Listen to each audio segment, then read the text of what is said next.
Well, hello again. It's on the road from it's we're on the road with Beyond the Frame Live. Can you tell I've done one too many of these things for today? See, and I was late. I gave you a break. You just threw me all off, and I can't do it.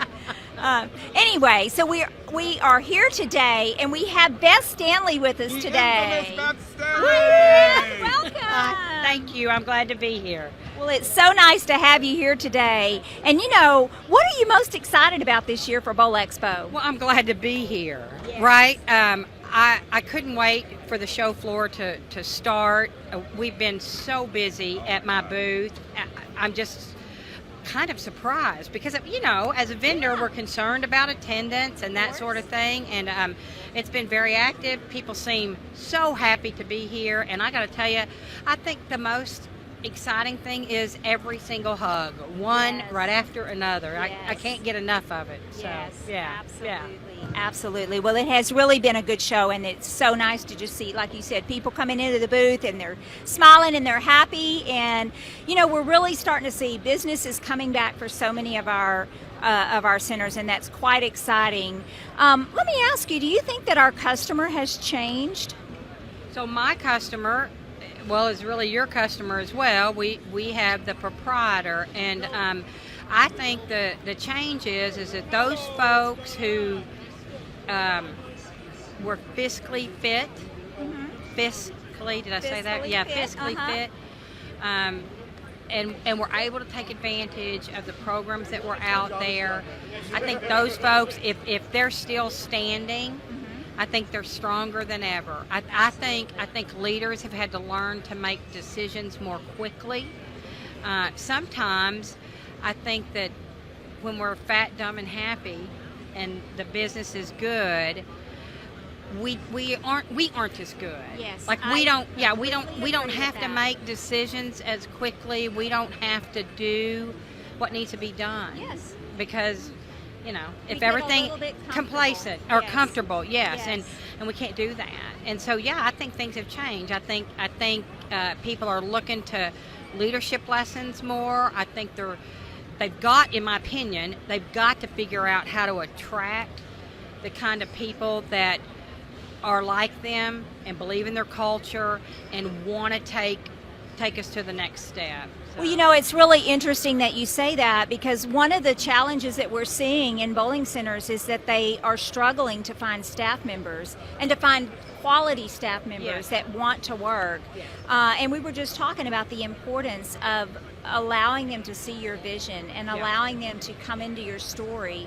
But yes, definitely, we've seen that staffing seems to be a big issue with most of the centers right now. It is. We revamped one of our long-standing programs. We've always believed that you could hire frontline by having job fair and audition, try people out, the try before you buy process. And we still believe in that. It is harder. It seems to be more difficult. Our experience has been not as many people will come out. But the people that are interested and they perform. We expanded that, though. We expanded that book so that it included leadership lessons, how to cast that vision. Because I think a lot of times people have an understanding about who they are and what they mean to be, but it's right here. Yes. I know I did as a business owner Yes. and as a visionary, but when I was able to get it out of my head into right. people's hearts, it made all the difference. It made a difference in knowing the filters to run people through to hire and put on my team, and I just want to encourage a proprietor. I know how hard it is right now, but don't settle. That's exactly right. Because a warm body isn't enough. We were doing an issue processing with a location at a conference a couple of weeks back, and she said, this guy just keeps calling off, and he's never there. And I said, and so what consequences are there? What kind of accountability? And she said, well, I'm afraid to let him go because I can't find anybody else. And I said, but what happens when he doesn't show up? Well, I'm working the shift. I said, well, so what's different about not having him? Because you don't have him now.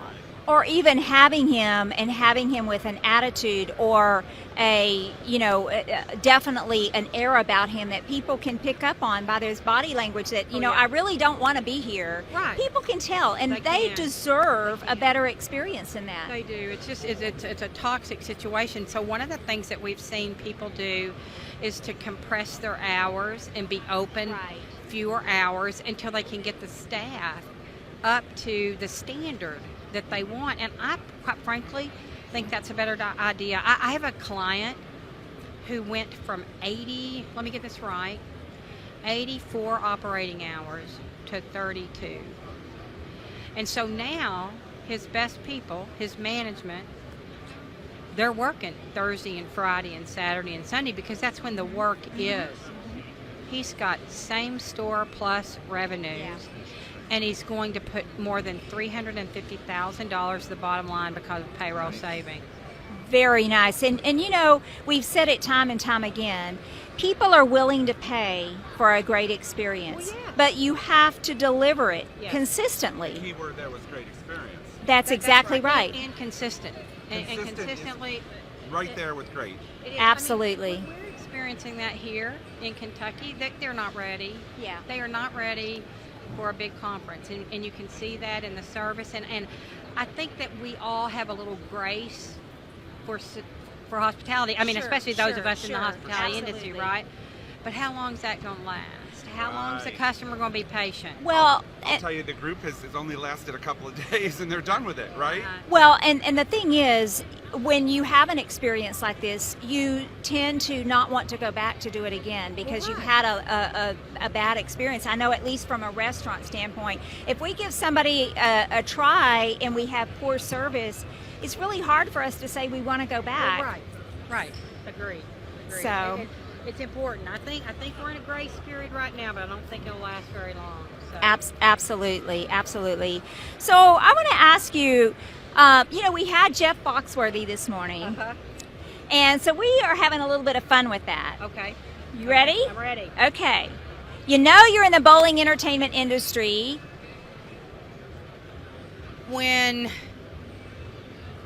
Oh my gosh! I know it's hard.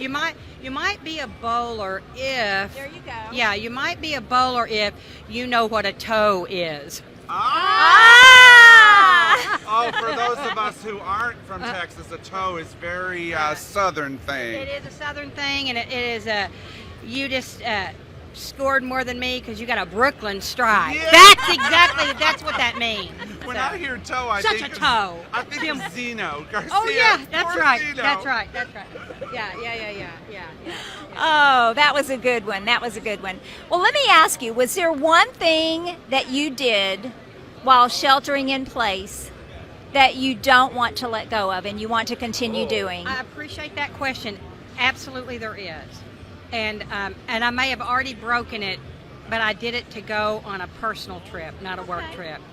So I'm an early riser, and I love that power hour, which is really almost 2 hours for me in the morning. And I study. I'm faithful to study and to pray and to meditate and to walk. And I don't want to disrupt that anymore. I was always the one who would take a 6 a.m. or 7 a.m. flight because I thought, well, I got to get there and I got to get, I want to get back home and all that. And I'm not doing that anymore, I don't think. I'll go at 10 or I'll go at noon, and I'll stay over if I need to stay over. Life has changed for me a bit at my home. I lost my husband to COVID during this time, and so the rush to home isn't exactly the same anymore. And so I'm going to make sure that I get my power hour and a half in the morning. And even stretch it to 2 hours or 2.5. That sounds okay. That's right. That sounds okay.